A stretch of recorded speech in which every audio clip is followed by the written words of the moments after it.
Midjourney 6 is out, and I want to bring you up to date on everything that was talked about in their latest office hours.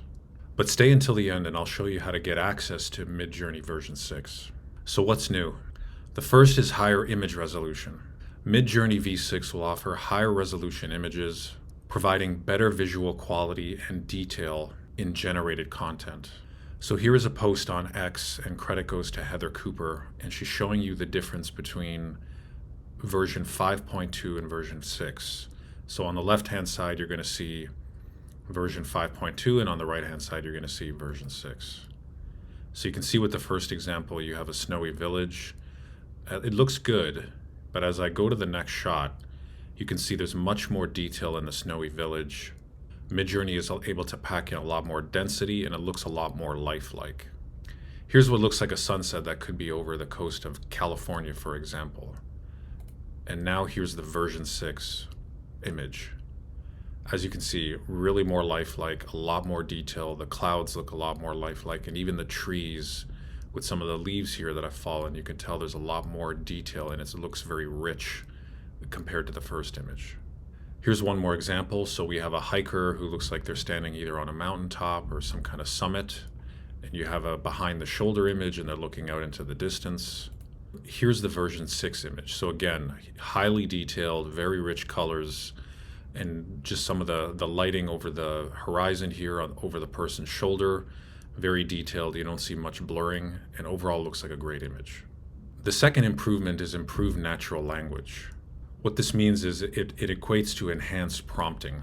You will be able to include text in your images, and if you put quotations around them, Midjourney version 6 will recognize that and now incorporate that into your image. So if you're trying to create a logo, or if you are trying to create some kind of an image that maybe is a poster and you want to include text in it, not only can you add to the prompt the image that you want to create, but you can also add the text as well and changes related to that.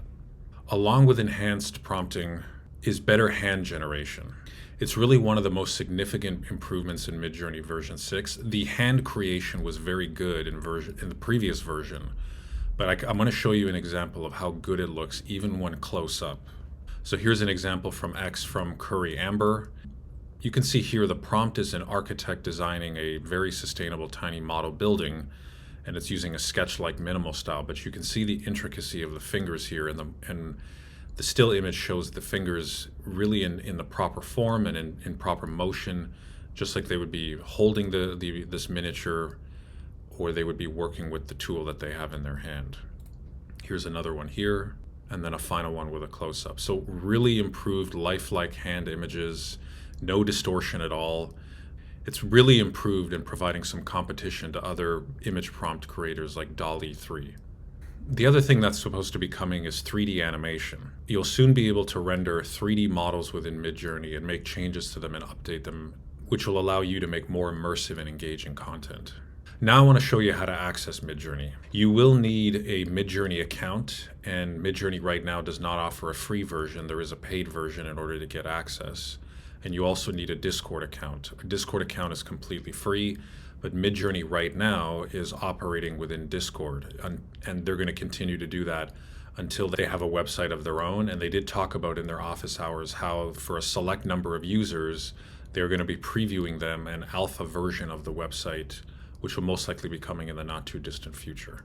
So once you have your Plus account and once you have your Discord account and you log in, you'll see here that on how to get to version 6, which is still in the alpha phase, is in the prompt field at the very bottom, which looks like a text box where you can write in your prompt.